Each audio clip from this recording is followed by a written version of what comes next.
तो नेटो का जिस तरीके से विस्तार हो रहा है, फिनलैंड के शामिल होने की खबर पर किस तरीके से पुतिन बौखलाए हैं, वो लगातार हम आपको बता रहे हैं कि कैसे विस्तार यहां पर हो रहा है। सवाल यही है कि क्या यूक्रेन के बाद में फिनलैंड का नंबर है, क्योंकि यूक्रेन से जंग इसी बात को लेकर छिड़ी थी और जंग लगातार जारी थी। लेकिन अब हम आपको मैप के जरिए दिखाते हैं कि आखिरकार रूस के लिए समस्या क्या है। समस्या यह है कि फिनलैंड जो है वो पड़ोसी है, पड़ोसी नेटो में शामिल हो रहा है, यानी कि अब सीमा पर एकदम खड़ी हो चुकी है नेटो की सेना।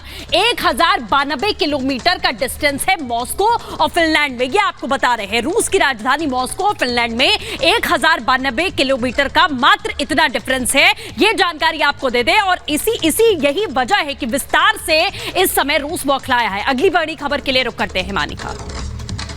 बिल्कुल सृष्टि, और जो अगली बड़ी खबर है वो बेहद ही सनसनीखेज घटना है जो रूस के सेंट पीटर्सबर्ग का जो एक कैफे है वहां पर घटती है। वहां पर एक धमाका होता है और इस धमाके में एक ब्लॉगर की मौत हो जाती है। लेकिन ये घटना इतनी सीधी नहीं है जितनी दिख रही है। ये सिर्फ इतने नहीं है, क्योंकि ये ब्लॉगर जो है वो रूस के पक्ष में दरअसल लिखता था, पोस्ट करता था। और इस ब्लॉगर की मौत के बाद पुतिन का गुस्सा 7वें आसमान पर है। क्यों, जानने के लिए देखिए ये रिपोर्ट।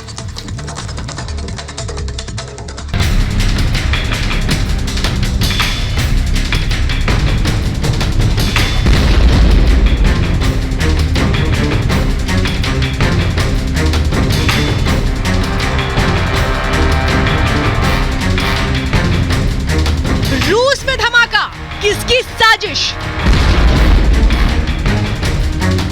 कैफे में ब्लास्ट, किसका हाथ?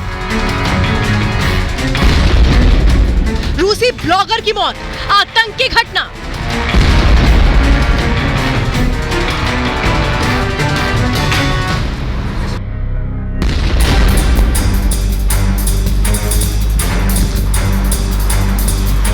ये तस्वीरें रूस के सेंट पीटर्सबर्ग शहर की हैं। रविवार को यहाँ के एक कैफे में ब्लास्ट होता है। इसमें एक व्यक्ति की मौत हो जाती है और करीब 25 लोग जख्मी हो जाते हैं। लेकिन जैसे जैसे जांच हो रही है उसमें सामने आ रहा है कि ये कोई सामान्य धमाका नहीं था। इसका संबंध रूस यूक्रेन युद्ध से हो सकता है,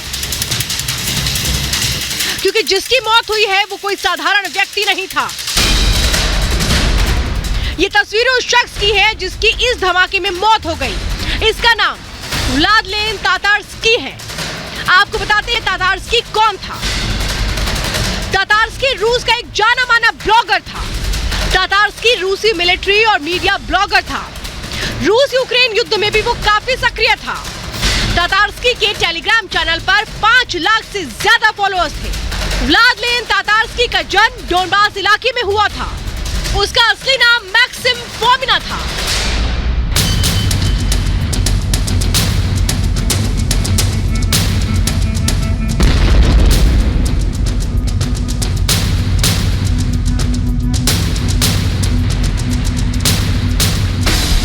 जिस कैफे में ये धमाका हुआ वहां तातार्स्की एक इवेंट में आए हुए थे। बताया जा रहा है इसी इवेंट के दौरान ये घटना होती है। लेकिन इस घटना में बहुत ही पेच सामने आ रहे हैं। जो जानकारी सामने आ रही है वो हैरान करने वाली है। ये इवेंट सेंट पीटर्सबर्ग के स्ट्रीट फूड बार कैफे नंबर 1 में हुआ था। कैफे में इवेंट के दौरान एक महिला तातार्स्की के पास पहुंचती है। महिला उसे एक डिब्बा देती है। इसके बाद ही धमाका हो जाता है। धमाके में तातार्स्की की मौत हो जाती है। बताया जा रहा है कि ये एक आईडी ब्लास्ट था। धमाका 200 ग्राम TNT के धमाके के बराबर था। क्रेमलिन ने इसे एक आतंकी घटना करार दिया है। इस धमाके के पीछे ये सामने आ रहा है कि एक महिला का हाथ था। रूसी एजेंसियां जांच कर रही हैं। रूस की इंटीरियर मिनिस्ट्री की जांच में कुछ बातें सामने आई हैं। महिला को रूसी इंटीरियर मिनिस्ट्री ने वांटेड की लिस्ट में डाल दिया है। इस धमाके में एक और बात बेहद खास है, वो ये है कि कैफे जहां से धमाका होता है ये कैफे शहर का जाना माना कैफे है। लेकिन इस पूरे घटनाक्रम से संबंध रखने वाली जो खास बात सामने आई है वो हम आपको बताते हैं।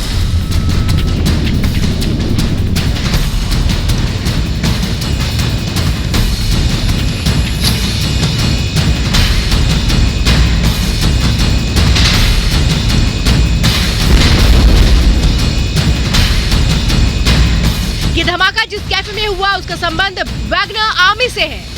वैगनर एक प्राइवेट आर्मी है जो रूस के लिए यूक्रेन में लड़ रही है। और कैफे के मालिक वैगनर आर्मी का फाउंडर येवगेनी प्रिगोजिन है। ये सब बातें कहीं न कहीं इस पूरी घटना को रूस के खिलाफ एक बड़ी साजिश की ओर जोड़ती नजर आती हैं। 40 साल की तातार्स्की रूस यूक्रेन जंग की कमेंट्री सुनाने के लिए लोकप्रिय थे। वो अक्सर भड़काऊ बयान भी देते थे। पिछले साल जंग शुरू होने के कुछ ही महीनों में रूस ने यूक्रेन के 4 राज्यों पर कब्जा कर लिया था। इस पर तातार्स्की ने एक वीडियो पोस्ट किया था। इसमें उसने कहा था कि हम सबको हरा देंगे, सबको मार डालेंगे, जिसे चाहेंगे उसे लूटेंगे, हम जो चाहेंगे वो होगा। माना जा रहा है कि इस तरह से वो यूक्रेन को धमकी देता था। तातार्स्की की मौत की रूस गहन जांच कर रहा है। रूसी राष्ट्रपति पुतिन को इस घटना की फौरन खबर दी गई और इस घटना को क्रेमलिन की ओर एक आतंकी घटना करार दिया गया। Bureau report, Republic Bharat.